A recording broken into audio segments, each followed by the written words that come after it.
Assalamualaikum warahmatullahi wabarakatuh. Perkenalkan, di sini saya dari perwakilan kelompok 3 materi tentang membaca ekstensif akan mempresentasikan mengenai hasil diskusi dari kelompok 3. Saya akan membacakan anggota dari kelompok 3. Yang pertama ada Gabriel Widan Azahra, yang kedua ada Indah Putri Sari, yang ketiga adalah Karisma Nur Azizah, dan yang keempat adalah Lina Masruhatin. Bagian membaca ekstensif dari beberapa ahli. Yang pertama, menurut Suhatini. Suhatini memaparkan bahwa membaca ekstensif mirip dengan membaca kilat. Kegiatan ini menuntut siswa untuk melakukan aktivitas baca dengan cepat. Selain itu, siswa diharapkan mendapatkan ide dari teks yang telah dibaca. Selanjutnya, menurut Ngalimun dan Al-Fulaila menyatakan membaca ekstensif menjadi kegiatan untuk mencari informasi yang luas. Artinya, perlu waktu yang cepat untuk membaca teks. Membaca ekstensif bertujuan untuk mendapatkan pemahaman dari bacaan dengan durasi singkat. Yang ketiga, menurut Tarigan. Tarigan mengungkapkan bahwa membaca ekstensif adalah membaca keseluruhan isi teks dari bacaan dalam waktu yang sesingkat mungkin dengan tujuan untuk memahami isi yang penting dalam bacaan agar membaca secara efisiensi dapat terlaksana. Hal ini merupakan salah satu alat yang dimanfaatkan oleh orang asing yang hendak mempelajari suatu hal tanpa harus pergi ke negara bahasa. Yang terakhir, dalam Dictionary of Reading disebutkan membaca ekstensif merupakan program membaca yang dilakukan secara luas. Para siswa diberikan kebebasan dan keleluasan dalam hal memiliki baik jenis maupun lingkup bahan-bahan bacaan yang dibacanya. Menurut Tarigan, tujuan membaca ekstensif adalah untuk memahami isi yang penting dengan cepat.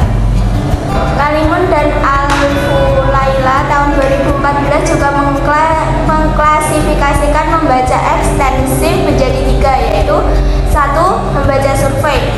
Membaca survei adalah kegiatan membaca yang bertujuan untuk mengetahui gambaran umum isi bacaan. Pembaca dapat melihat judul, pengarang, daftar isi, dan pengantar.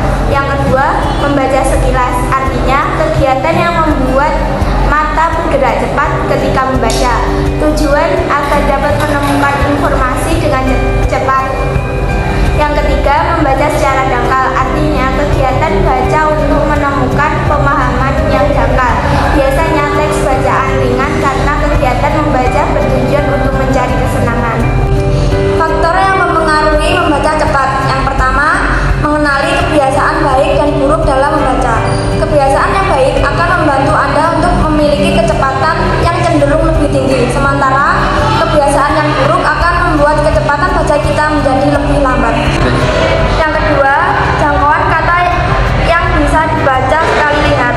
Faktor berikutnya adalah jumlah kata yang bisa kita lihat dan baca sekali pandang. Jika Anda bisa melihat sekaligus 3 kata dalam sekali lihat, maka kecepatan baca kita akan sangat terbantu dibandingkan dengan jika kita hanya melihat 1 kata per sekali lihat. Yang ketiga, irama mata yang harmonis. Faktor ketiga, bagaimana kita memiliki irama gerak mata yang harmonis. Irama gerak mata yang teratur, yang baik akan membantu mata bergerak dengan cepat dan teratur. Yang keempat, fokus dan konsentrasi saat membaca. Faktor yang menentukan kecepatan baca kita adalah bagaimana kita bisa fokus dan konsentrasi ketika kita sedang membaca. Banyak orang membaca, tapi pikirannya ada di tempat yang lain. Ditambah lagi, distraksi atau gangguan yang dapat membuyarkan fokus dan konsentrasi selama kegiatan membaca.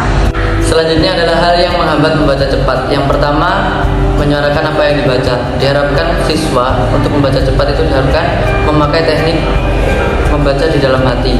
Itu akan lebih efektif untuk dilakukan membaca cepat.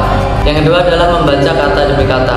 Itu nanti akan sangat berpengaruh dalam kecepatan membaca dikarenakan kita hanya membaca satu persatu kata yang akan kita baca. Yang ketiga, menggunakan alat melihat atau alat menunjuk seperti ujung jari ataupun pensil. Untuk yang keempat, itu adalah menggerakkan kaki atau anggota tubuh yang lain. Itu nanti akan memecah konsentrasi kita kepada hal yang tidak berhubungan dengan membaca. Untuk yang kelima adalah konsentrasi berpikir terpecah. Itu bisa dikarenakan oleh faktor lingkungan kita. Jika seumpama kita membaca di lingkungan yang ramai, itu nanti akan dapat mempengaruhi kecepatan membaca kita. Yang keenam adalah bergumam atau bersenandung. Diharapkan saat membaca cepat kita harus diam dan berkonsentrasi kepada apa yang kita baca. Yang nomor 7, kebiasaan berhenti lama. Itu biasanya di awal kalimat atau paragraf maupun subbab, bahkan ada yang di tengah-tengah kalimat. Itu disebabkan karena tidak kelancaran kita terhadap apa yang kita baca. Yang kedelapan adalah kebiasaan mengulang unit bacaan yang telah kita baca. Mungkin itu yang dapat kelompok 3 sampaikan. Apabila ada kurang lebihnya, kami mohon maaf. Wallahul muwaffiq ila aqwamit thoriq. Assalamualaikum warahmatullahi wabarakatuh.